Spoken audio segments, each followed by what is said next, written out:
English tips with Jane, number 2. I've been looking at the IELTS test.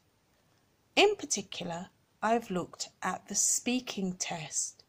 Did you know that if you want to be considered a coherent speaker when you take the IELTS test, you need to get level 7. If you want to achieve an IELTS speaking test that shows that you are fluent, you need level 8 or 9. So, how do you do that? Well, one of the things that you need to think about is how you connect your ideas. I have in front of me on the video here a connectives chart. These are words that we use in English to signpost ideas to our listener. You can see that I'm looking now at the addition words. You probably already used the words and, but, or maybe you use or and so.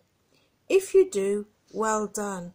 And if you're thinking about using the word because, and that's in your spoken English as well, you might be able to reach level 6 for your IELTS. It also depends on other factors like your grammar and your lexical use, but we'll look at those later. So for now, we're looking at connectives. And have you thought about using listing words? You don't very often hear an English speaker use the words firstly and secondly when they're talking informally, but you might hear them use the word next and the word and. Also think about your time words. You do hear English speakers use the word then, later, when, until, once, meanwhile, afterwards, since.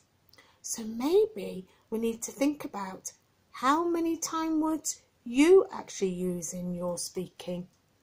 If you look closely here, you can see that the higher order words are indicating results.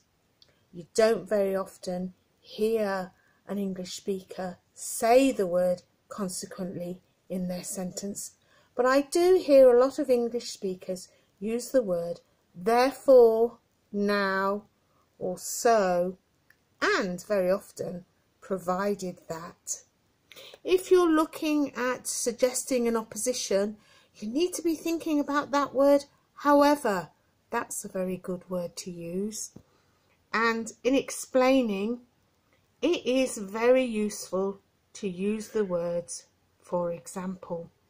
So we're going to finish with the reinforcing words. For example, the word besides and anyway.